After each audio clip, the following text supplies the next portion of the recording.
Estamos de regreso en Altavoz en Vital 91.1 FM y vamos a conversar con el ex fiscal supremo Tomás Gálvez sobre se viene desmoronando, cayéndose se viene cayendo el caso Lava Jato. ¿Y por qué? Porque en Brasil ha invalidado todas las pruebas y contra Jorge Barata, Luis Mameri, y no podrán ser utilizadas en el Perú. Esa decisión de la justicia brasileña, ¿cómo impacta en el Perú, doctor Gálvez? Muchas gracias, bienvenido.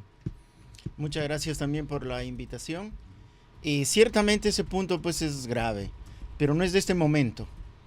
Ellos tuvieron como plan encubrir a Odebrecht desde el primer día que estuvieron en el caso. ¿Por qué?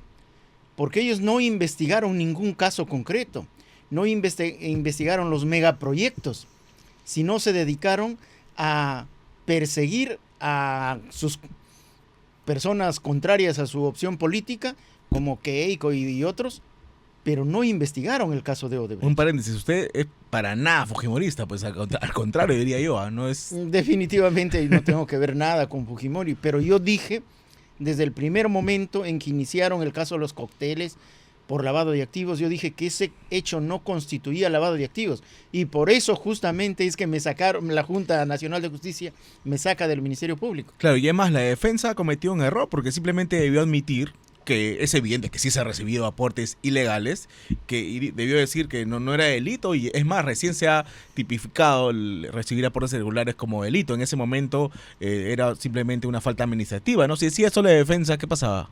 No, lo que pasa es de que ellos le dieron una orientación política más que jurídica. Si lo evaluaban jurídicamente, obviamente el hecho no era delito, tenían que reconocerlo, aunque el pitufeo sí es delito. Eso es falsedad genérica, pero ya había prescrito. O sea, Claro. no había ningún problema, pero tenían que reconocer que han cometido ese delito de falsedad genérica. Y no han querido. No han pues. querido reconocer nada porque les perjudicaba políticamente. Pero sí ha habido, ¿no? Ya. Para usted, para mí sí ha habido. ¿Qué cosa? Delito. Pitufeo. Pitufeo, claro que sí, eso es indiscutible. Pero no quisieron reconocerlo, porque si eso reconocían, ni siquiera podían iniciar la investigación. En cambio, ellos dijeron, no se ha producido el hecho, cuando había evidencias de que sí. Entonces ese fue un error grave de la defensa. Claro, obviamente. ahora vayamos en sí al caso Cócteles.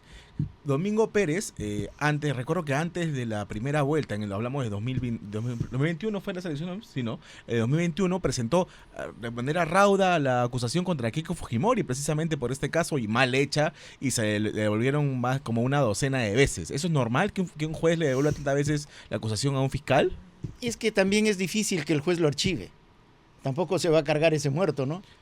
Era Claro. preferible devolverle, y en efecto lo había hecho, pero no es normal, obviamente, porque tan mal no podía estar la acusación como para que le devuelva tantas veces.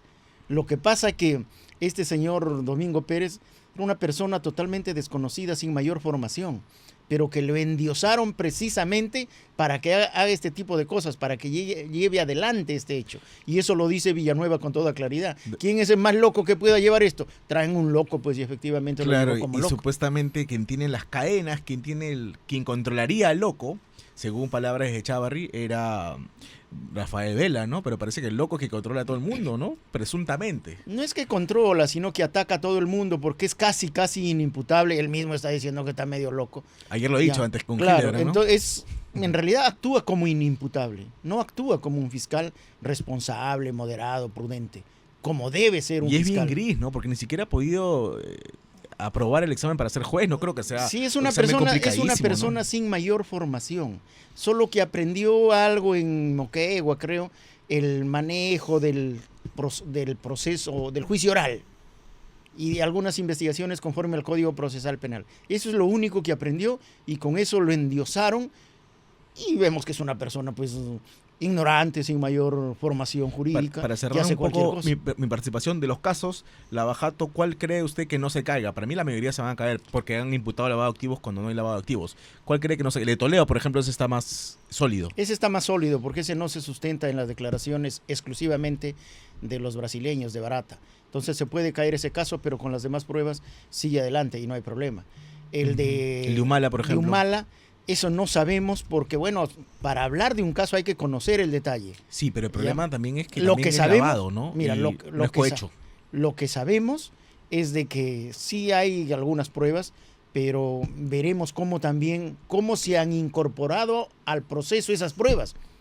Porque si no se han incorporado legalmente, no las aceptan. Porque entonces gasoducto, las pruebas que están ahí no las aceptan y al final no pasan. Porque el gasoducto no es parte del acuerdo de colaboración eficaz y supuestamente esos 3 millones que habría recibido Ollantumala y Daín Heredia habrían sido a cambio de darle licitación del gasoducto del sur a Odebrecht, ¿no? Claro, pero recuerda que ellos hicieron un acuerdo progresivo, ¿ya? Sin entregar ninguna prueba, le concedieron el beneficio, diciendo que están colaborando. Oye, pero tú estás colaborando cuando me entregas la prueba y cuando yo, fiscal, determino que es útil, veraz y oportuna, no cualquier cosa. Ellos le dijeron, te vamos a entregar en el futuro, y con eso le concedieron el beneficio. Y después ese acuerdo fue progresivo. Si te descubro algo más, lo incorporamos al acuerdo.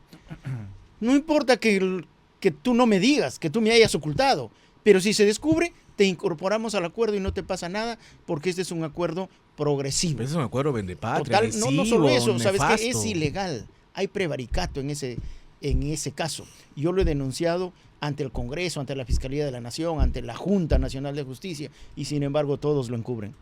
De acuerdo. 7:39 de la mañana, Tomás Gálvez. Usted ha señalado varias situaciones, cosas negativas del doctor José Domingo Pérez.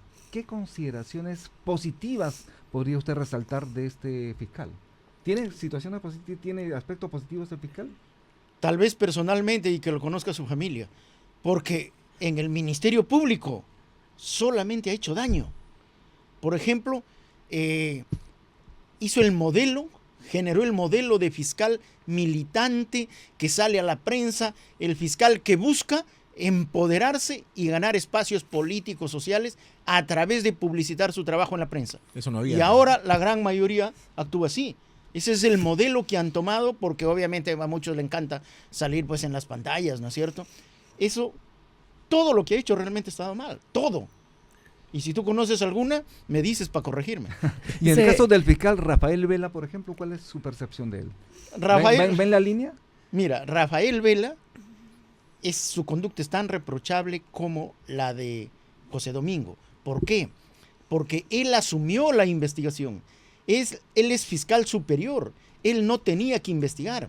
El que investiga es el provincial. Sin embargo, él asumió la investigación. Él viajaba todas las veces a Brasil. Él conducía prácticamente cada una de las investigaciones.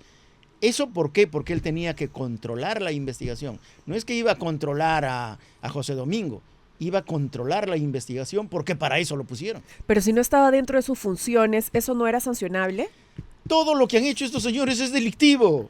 Pero han tenido que tener el aval de obviamente el aval de Pablo por Sánchez y Zoraida Ábalos también, los dos. Porque recuerda que cuando suscriben el acuerdo de colaboración eficaz, yo era fiscal supremo para entonces, y en la primera junta de fiscales supremos que hubo, yo denuncié ese hecho ante la junta y solicité que los citen para que expliquen por qué están cometiendo delitos. Y ellos lo encubrieron, Zoraida y Pablo Sánchez, y nunca lo citaron. Falta un tema, doctor, sobre Vela.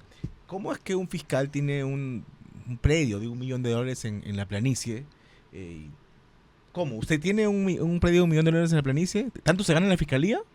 Bueno, mis rentas no provienen solo de la fiscalía, yo sí lo puedo tener. Pero él trabajaba solo en la fiscalía. Entonces, y es fiscal superior, ni siquiera supremo, ¿no? Es fiscal superior, claro. Su sueldo no es como dicen 8,000 soles, no. 18,000 soles gana. Ya. Líquido.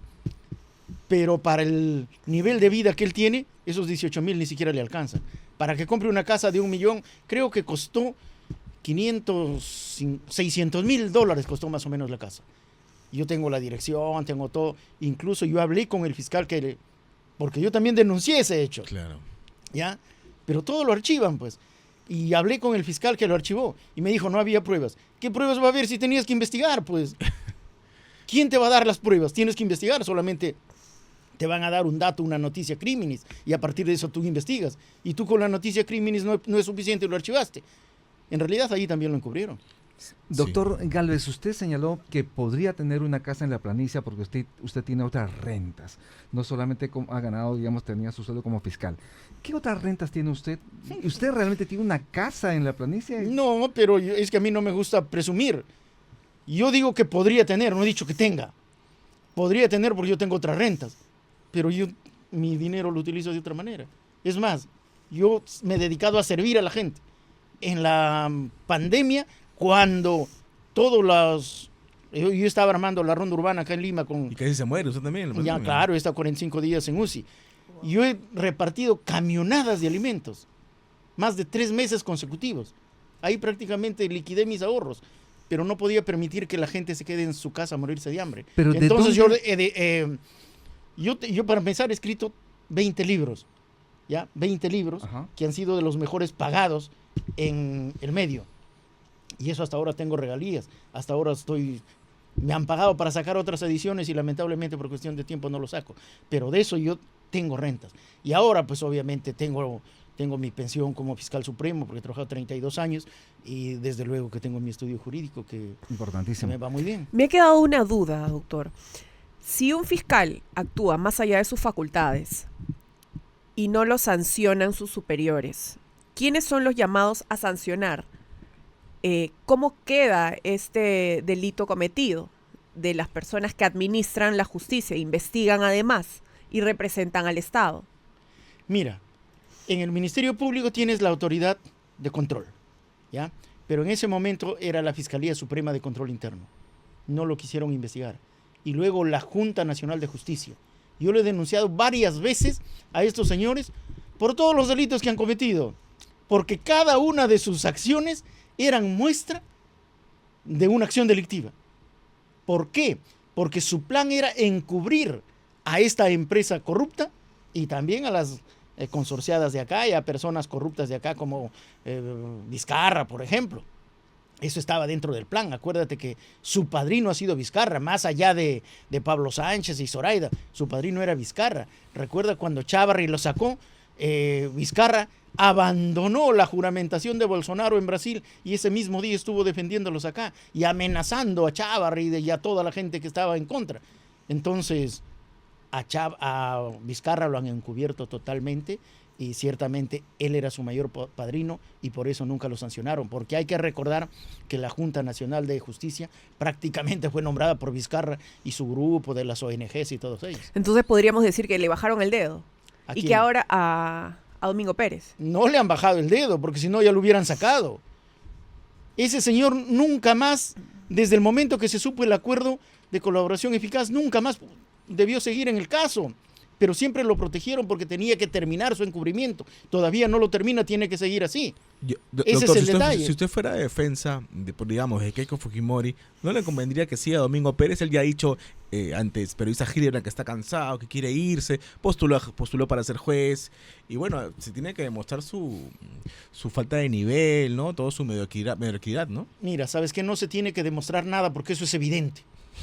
¿Ya? Nada hace bien, por un lado. Y además una persona que se respeta, que tiene formación, que le ha costado formarse, no va a cometer esas acciones que él comete. Tiene que tenerse un poco de respeto. Hace ridículo de la Administración de Justicia, llevado justamente por su ignorancia y por su irresponsabilidad. De acuerdo. Vamos a una pausa. Estamos conversando con el ex fiscal Tomás Gálvez. Regresamos en breve.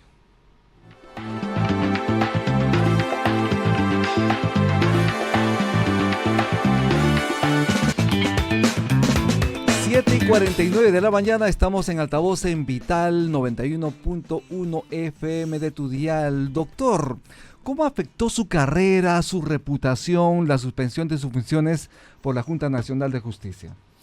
Mira, felizmente que cuando me destituye la Junta, ya se había demostrado que yo no tenía nada que ver con los cuellos blancos.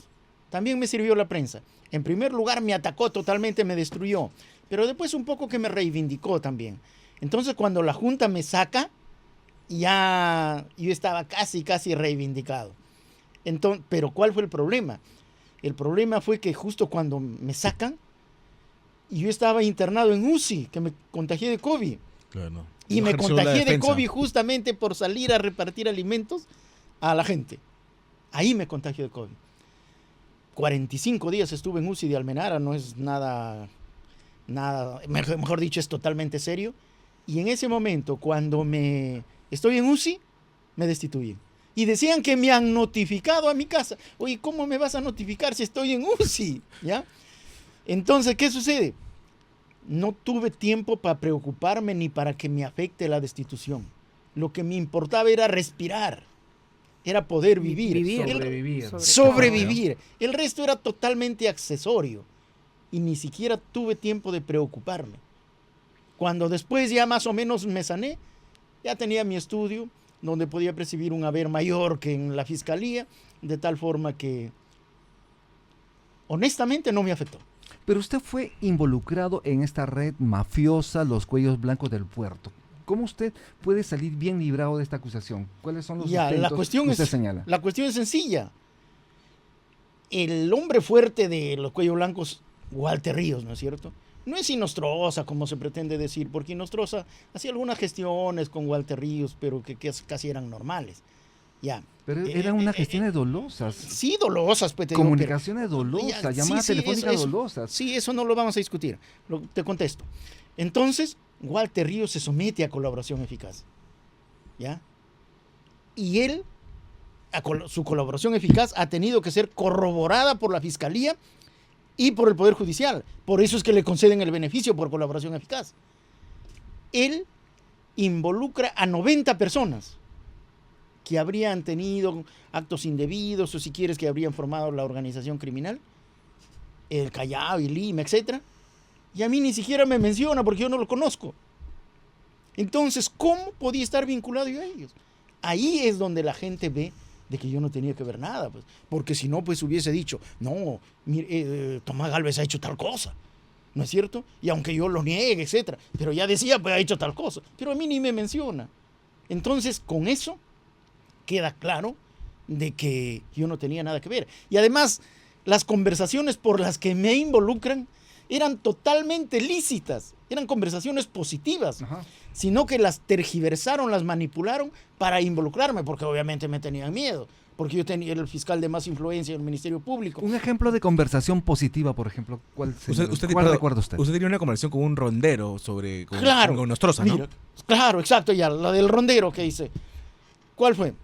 Yo era director del Centro de Asuntos Interculturales, Comunidades y Rondas Campesinas del Ministerio Público durante casi 15 años. Okay. Y en esa condición yo he realizado pues convenios, eventos, etcétera, con los ronderos a nivel nacional. Casi he contribuido a pacificar el país, porque recuerda que había un enfrentamiento entre la ronda y el Ministerio Público. Yo he pacificado todo eso y hemos suscrito convenios con las rondas de apoyo recíproco. Y fue fenómeno, ya conversaremos de eso otra vez. Y bueno, tuvimos un convenio con la Ronda Regional de San Martín. Y justamente, según lo que ellos dijeron, le habían sembrado al presidente de la ronda un revólver inoperativo, revólver viejo. Pero en un ratito estaba condenado. Y ya estaba condenado acá en casación en la Corte Suprema. Y viene una delegación de San Martín en cumplimiento del convenio a decirme de que eso es una arbitrariedad, a quejarse. Y a mí la misma Fiscalía de la Nación me encomendaba resolver esos casos, ¿ah? Cualquier queja de los ronderos lo trasladaba a mí y yo resolvía. ¿Cómo resolvía? Comunicándome por teléfono pues con la gente. Entonces, me viene la delegación de ronderos y me dice, mire, esta arbitrariedad. ¿Y dónde está el caso? Está acá en la oficina, en la Corte Suprema. ¿Qué sala? La sala del doctor Inostroza. Entonces de inmediato lo llamo, pues, ¿no? Le digo, Cecítar, hermano, hay este caso. Hermanito, le dijo usted. No, hermanito, nunca le he dicho, hermano, le he dicho. ¿Por qué? Porque trabajábamos los dos en la Academia de la Magistratura, él representando a la Corte Suprema y yo a la Junta Nacional, perdón, a la Junta de Fiscales Supremos. Ya entonces teníamos amistad, había buen trabajo, prácticamente los dos manejábamos la academia y nos comunicábamos siempre. Entonces le digo, César, hermano, este caso, sí, le hemos estado viendo, a ver si hemos señalado fecha. Y yo que le digo, mira, hermano, vean, tienen que calificar adecuadamente para que vean el fondo, porque me están diciendo que acá hay una arbitrariedad. Eso fue todo. Es más, ellos lo sacaron en contra, todo. Y nosotros sale Guillermito, lo vamos a ver. No, él me dijo, lo que me dijo es esto, él me dice, ya lo hemos visto y hemos señalado fecha. ¿Ya? O sea, ellos ya estaban trabajando, eso es el caso, ¿no? Entonces, ya lo hemos visto y lo vamos a ver. Sí le digo porque tienen que calificar bien para que vean el fondo de tal forma que vean si hay o no arbitrariedad. ¿Qué le digo yo? Cumplan adecuadamente sus funciones, ¿ya? Porque como fiscal tenemos, además de todo, el deber y la obligación de velar por la recta administración de justicia, cosa que nadie lo hace, pero que yo sí lo hacía. ¿Ya? Importante. Ese es un hecho totalmente positivo, ¿ya? Y sin embargo, por eso me comprendieron como parte de la organización criminal. Y si te cuento de los libritos, ya es ya para que llores. 7:55 Sí. de la mañana en altavoz. Yo quería preguntar, en el caso de Inostroza, lo más sonado en su momento fue que supuestamente libró a un violador de una menor de edad, pero su sala nunca tuvo una sentencia en ese sentido, ¿no? La sala que presidía. Mira, yo no lo voy a defender a Inostroza ni nada. Porque yo creo que sí Ya, ocurrió pero tráfico de ese influencias, caso, ¿no? ese caso, según se dice, él estaba despachando con su secretario. Si ves, los audios nunca pasaron el interlocutor de Inostroza, porque era su secretario. Ese estaba trabajando. Cuando alguien apela o interpone casación, ¿por qué lo hace?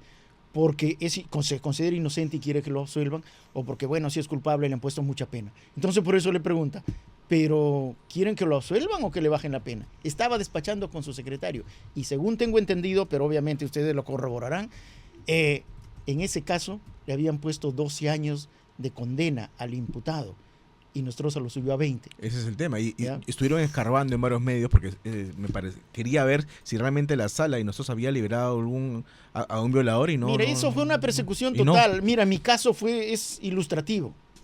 Y de los demás magistrados supremos que los han sacado casi por nada, Pero ¿ya? Bueno, a mí fue absolutamente por nada. Los otros por unas cuestiones mínimas que... bueno, tráfico de influencias podría haber, ¿no? ¿En cuál?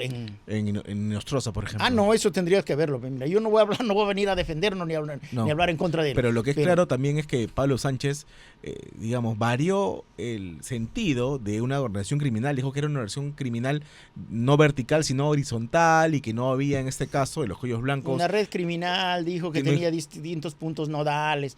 Esa es una definición que no lo dijo Pablo Sánchez, esa es una definición doctrinaria que existe, pero que no era aplicable al caso. Pues. Pero dijo una Él lo aplicó. horizontalidad. ¿No Ah. tiene que ser una red criminal vertical, cada uno con sus funciones determinadas? No, hay tipos de organización criminal. Sí. Claro, hay tipos. La tipología de los casos de organización criminal son varios. Uno de ellos es los puntos nodales, que es la red criminal, y otro es la organización De vertical. acuerdo. ¿Y por qué Gorriti tenía los audios? Según Chávarri, Pablo Sánchez se los ¿Por dio. qué? Porque son una organización criminal. Pues ellos crearon eso con estas fiscales payasas de Rocío Sánchez y de Sandra Castro, que despachaban con Vizcarra y que además, a pedido de Pablo Sánchez, hacen un oficio en donde nos involucran. Pero mi pregunta es quién le dio los audios. Según Chávarri Ya, se los dio es Pablo que Sánchez, ¿no? Rocío Sánchez supuestamente, o las fiscales, le dieron a Pablo Sánchez. Eso no es según Chávarri. Hay hasta 2 colaboradores eficaces. Y eso yo le enrostré a Pablo Sánchez, que él le había dado los audios a Gorriti, porque habían 2 colaboradores eficaces que eso decían. Y eso está en las actas de la Junta de Fiscales Supremos, salvo que ya lo hayan cambiado, ¿Y porque qué lo le hayan dijo? variado. ¿Qué le dijo? Se hacía el loco nomás, pues. Cuando le decías algo de sus culpas, él se quedaba callado. Se quedaba callado en ese momento y de ahí salía a la prensa a decir cualquier cosa. Por ejemplo, la juramentación de Chávarri, que ya dijeron que no juramente, que no sé qué, ellos inventaron ahí un muñeco. Y yo les dije, pero a Zoraida, pero si usted lo ha propuesto para fiscal de la nación, y a Pablo, pero si usted ha dicho que no sea elección, sino que sea aclamación, ¿y qué pasó que ahora no quiere que juramente? Entonces ya Pablo aceptó, dijo, está bien que juramente, todo. Zoraida se mantuvo igual que no juramente. Él hizo todo en la juramentación y cuando salió a la prensa dijo que él ha votado en contra y que solamente había votado Chávarri, ¿cómo se llama? Rodríguez Montesa y yo ¿Y usted? para que juramente, y como somos mayoría hemos impuesto eso, pero que él estuvo todo momento en contra. Totalmente falso. Es un hombre de 2 caras. Te decía una cosa acá y más tarde te estaba apuñalando, o decía adentro una cosa y afuera te decía otra. Porque el acuerdo era que primero suma Pedro y luego Pablo. No, Pablo ya había sido. Pablo y Pedro, mejor dicho, al revés. No, claro, ya Pablo asumió el más antiguo era Sí. Chávarri, la siguiente era Zoraida y el siguiente era yo. Ese era el orden, y después ya venían los demás. Pero ¿qué sucede? Pablo rompió eso porque alguien le estaba ordenando, así te digo, ordenando. ¿Y quién cree usted que le esté Bueno, robando? eso investíguenlo ustedes. Ya, mira, la cuestión es la siguiente. Si él te dice, ya está bien que juramente, todo bacán. Y después sale afuera a declarar a la prensa que él no ha querido que juramente, sino que nos hemos impuesto. Estaba dando otro mensaje, mira, yo estoy cumpliendo la orden que me has dado. ¿Te das cuenta? Y en ese momento ustedes no podían evidenciar ello porque... No podíamos decir nada. No, yo sí declaré, yo me he enfrentado a todo eso. Pero me han hecho leña, pues. Pero a pesar de todo, acá estoy siempre con la frente en alto y siguiendo hacia adelante. Doctor Tomás Gálvez, ¿qué denuncias en este momento tiene usted? ¿Qué proceso se está librando con la justicia? Yo tengo una investigación en la Fiscalía Suprema que es pura persecución. ¿Por qué? Porque supuestamente soy amigo de César Acuña. César Acuña le pidió a Humberto Acuña que a su vez le pida a un tal Severino y que Severino le pida a un tal Willy Cerrato que me apoye para mi nombramiento para que me nombre fiscal supremo. Pero ¿qué sucede? Willy Cerrato tenía que pedirle el favor al rector de la Universidad Cipán, creo. Ya. Entonces cuando le preguntan a Humberto, dice, ¿cómo yo voy a estar pidiendo a otro y a otro? Si el rector era mi empleado. Si quería eso, pues le ordenaba que haga. ¿Qué le voy a estar pidiendo a Severino, a Cerrato, que me apoye? ¿Usted se considera inocente de este caso? No es que me considere, ese es un decir. Yo soy absolutamente inocente. He sido una víctima por denunciar a Odebrecht, por denunciar a Vizcarra.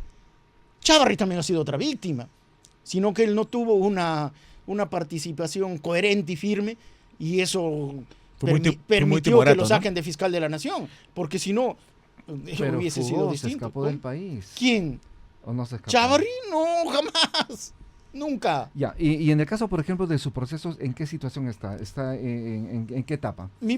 Ese proceso no tiene que ver nada, pues, ¿Ya? o sea, porque yo por las 4 veces que he postulado al consejo para ser juez, he salido en primer lugar. En currículo siempre he tenido 100. Yo he sido primer alumno, primaria, secundaria, universidad, siempre. Todos mis exámenes he sido primero y están allí. Incluso está en las redes. ¿Ya? Que vean mi nombramiento cualquiera.